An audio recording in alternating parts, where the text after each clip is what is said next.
देश की राजधानी के साथ लगते हरियाणा के औद्योगिक शहर फरीदाबाद में इन दिनों बुलडोजर का कहर जमकर बरपाया जा रहा है। क्या पक्ष क्या विपक्ष जिनके भी निर्माण वन विभाग की जमीन पर हैं, उन सभी पर बुलडोजर गरज रहे हैं। खास बात तो यह है कि वन विभाग और फरीदाबाद जिला प्रशासन हरियाणा सरकार के मंत्री और विधायक के फार्म हाउस भी नहीं बख्श रहे, उन पर भी जमकर तोड़फोड़ की जा रही है। बीते दिनों के भीतर राज्य सरकार के एक विधायक और राज्य मंत्री की कोठी और फार्म हाउस ध्वस्त कर दिए गए। वन विभाग की जद में अब हजारों की आबादी वाले गुर्जर बाहुल्य 5 गांव भी आ रहे हैं, जिन्हें अतिक्रमण के दायरे में माना जा रहा है। करीब करीब 5 से 6 हजार मकानों को तोड़ने के लिए नोटिस दिए गए हैं, जबकि वहीं दूसरी ओर इस भयानक तोड़फोड़ को लेकर वन विभाग की नीति और नीयत पर पीड़ित परिवार तमाम गंभीर आरोप लगा रहे हैं। आज की वीडियो में हम इस पूरे एपिसोड पर चर्चा करेंगे और तमाम सुलगते हुए सवाल आपके सामने रखेंगे।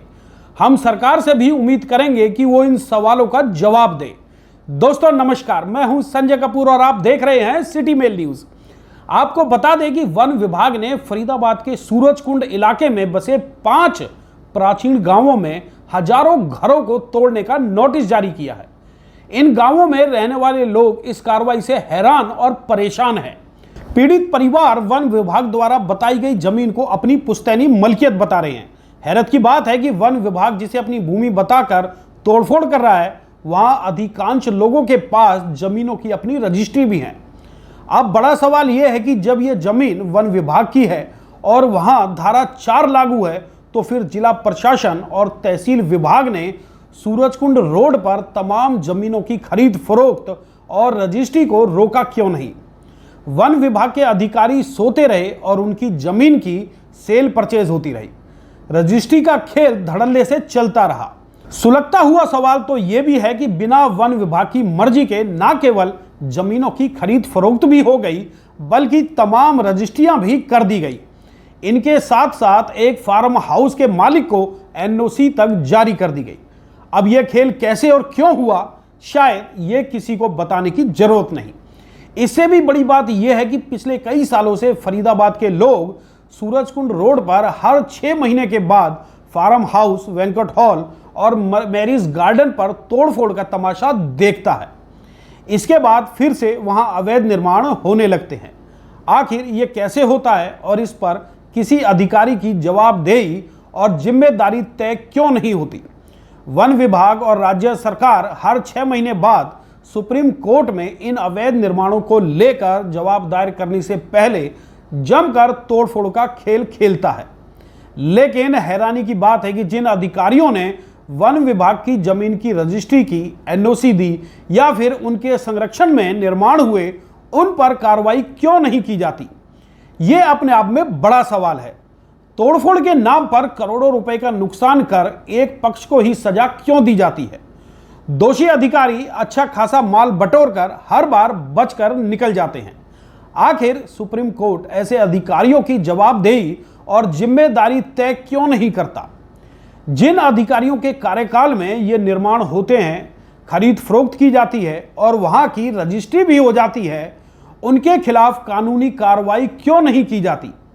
ऐसे तमाम सवाल हैं जो कि अब शहर के लोगों को भी चुभने लगे हैं।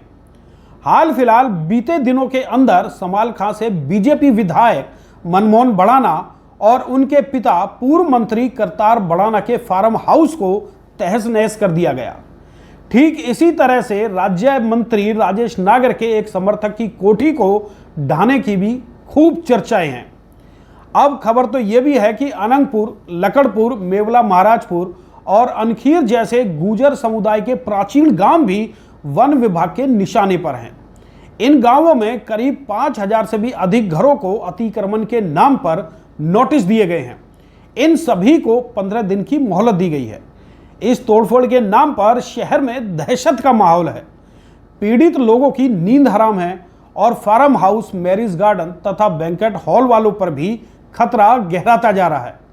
हालांकि ऐसी तोड़फोड़ के बाद हर बार ये सवाल उठता है कि सरकार को करोड़ों रुपए का रेवेन्यू और हजारों लोगों को रोजगार देने वाले इन मैरिज गार्डन तथा प्राचीन गांवों को राहत देने के लिए पॉलिसी क्यों नहीं लाई जाती, ताकि हर बार होने वाली तोड़फोड़ की नौटंकी पर विराम लग सके।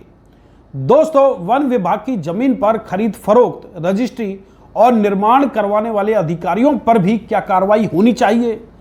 जब ये निर्माण होते हैं तब संबंधित अधिकारी अपनी ड्यूटी क्यों भूल जाते हैं? ऐसे अधिकारियों के खिलाफ भी कार्रवाई क्यों नहीं की जाती? ऐसे तमाम सवाल हैं जिन्हें लेकर प्रशासन और सरकार पर प्रश्न चिन्ह खड़े होते हैं। अब ऐसे ज्वलंत सवालों को लेकर आपका क्या नजरिया है, इस पर कमेंट बॉक्स में कमेंट करके अपनी राय जरूर शेयर करें।